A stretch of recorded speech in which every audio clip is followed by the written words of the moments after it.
Okay, so hey, I had took my glasses off because I didn't want to be shined out, so I had to lean in to see if I was on yet. So I apologize for those of you who are new.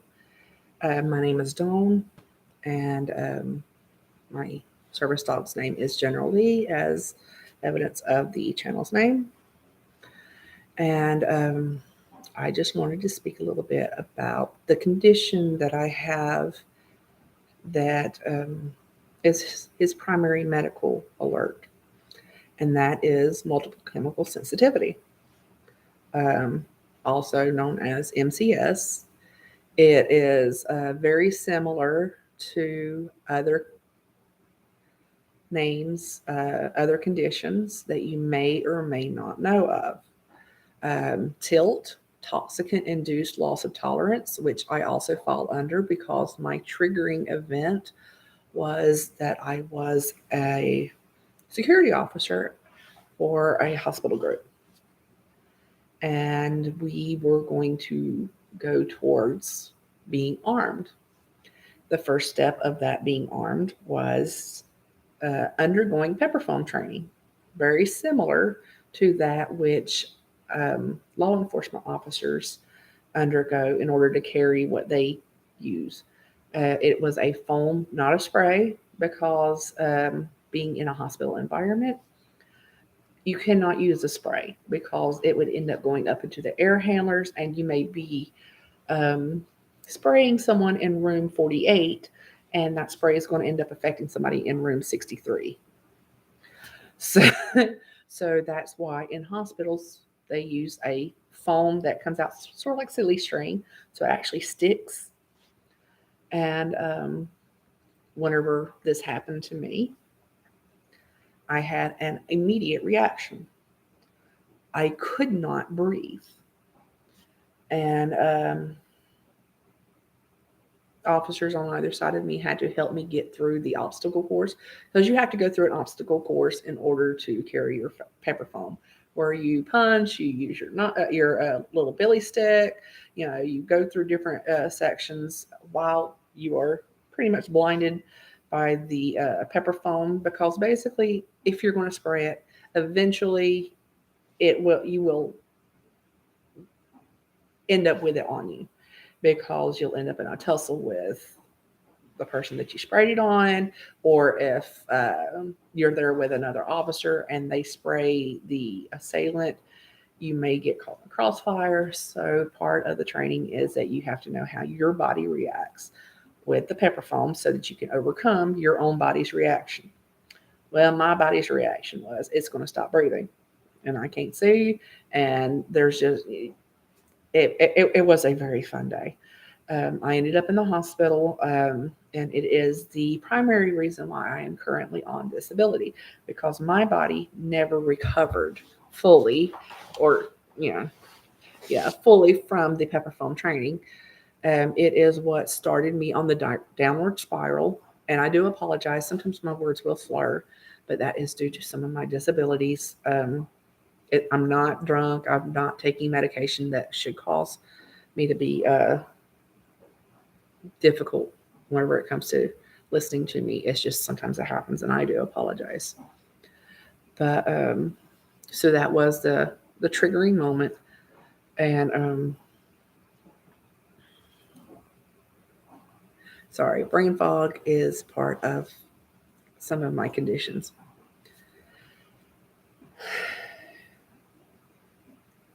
All right, let's just drop that line of thought for right now, because it's kind of flown right out of my head. We'll probably come back to it later. But anyway, now, even 8 years afterwards, um, it'll be 8 years in August. I cannot come across someone's fabric softener without it affecting me. And by affecting me, it once meant it would give me a headache. It once meant that I may have some cognition issues. However, now it means that it's going to start affecting my oxygen levels. I'm actually not getting the oxygen that I need in my system. Um, for an example, I went to a high school graduation in May of this year for a family member. And even though I was sitting with a bubble around me, pretty much of a good 15 feet from people who were not in the group that I actually came with, who recognized my disability, and take that into account, so they came fragrance free. And we were 15 feet away from the other people on this was an outdoor graduation.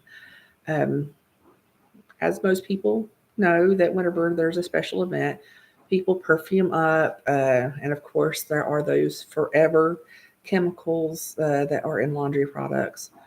So even though I was outside and I thought that I would be okay because we are in the fresh air, my service dog started to alert me that I needed to leave and that I needed to put my mask on. Well, I did not want to embarrass anybody. And again, I thought I was okay. I'm outside. I'm getting fresh air blown at me. I should be good. Well, after my service dog refused to stop alerting, 20 minutes later, while he's still alerting, this goes off and tells me that my oxygen levels have already dropped to 84%.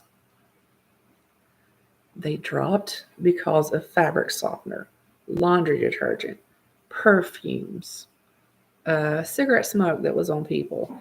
Although now, with the campaign against cigarette smoking, there's a lot less of that than the other. Vaping, that is nothing but chemicals. Um, so all of that was on the air that eventually made its way to me while I thought I was in a good location. Again, I had a good 15 feet around me outside of this small little group that I was sitting with.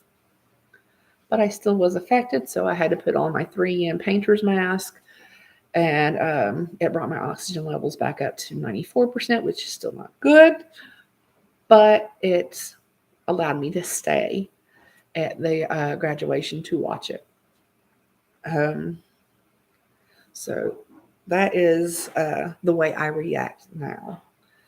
Um, Multiple chemical sensitivity does tend to be a progressive condition, especially if one does not take appropriate measures early on to limit their exposure.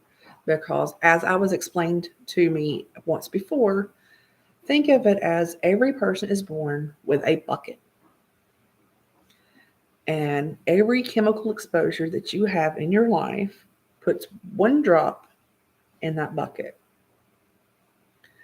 Now, for some people like me, instead of putting a drop in, we poured a gallon in. And then that was our um, triggering event that caused it so that our bucket is now full. So every time a new drop is put in, it splashes out, which is then the reactions. Again, many times the reactions start off as having a headache because someone's perfume. Um, it can be you start getting a rash whenever you use a certain laundry detergent um, or cleaning products. Uh, I've had to change my dish soap over the years because so many dish soaps have unneeded chemicals in them to try to make it smell good. Well, clean doesn't have a smell. Clean is pretty much without smell. Um, so, fragrance now touches every part of our daily lives now, which is one of the reasons why it's so difficult to live with this condition.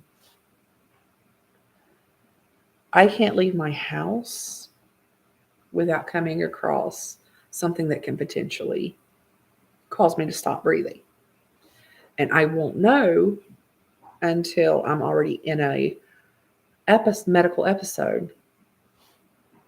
However, my service dog that I got years ago for my PTSD was able to naturally pick up on my oxygen level issue and started to alert within, I think he was 9 months into his training whenever he first alerted. And that's something that respiratory distress is much like um, things like epilepsy alert. A dog can either do it or they can't do it. You cannot guarantee a dog can do it. So the very fact that he was able to do it was a godsend.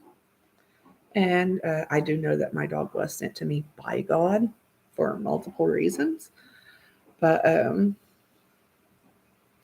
the very fact that he was able to do this was, just like a complete bonus, so that over time, I've been able to leave the mask off. Before he was able to be reliable on this task, I could not leave my house without the 3M mask on. I was even afraid to drive my car without the 3M mask on because of the fact that I did not know if my car may emit something that would make it difficult for me to breathe. So yes, especially like right after going to go pump gas, which I have to wear the 3M mask whenever I'm pumping gas. Um, and this has always been a point of a little bit of embarrassment, especially before COVID. Now, after COVID, people just assume that I am a hypochondriac and, don't look at me as weirdly as they did before COVID.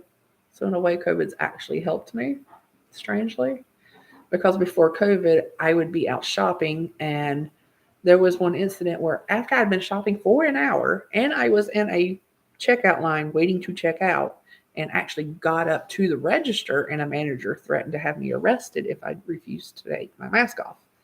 And I'm like, I can't, this is medically necessary. And they're like, it's just a painter's mask. It's like, yes, it's just a painter's mask, but it keeps me from stop breathing. So, but this is a condition that so many people aren't really cognizant of.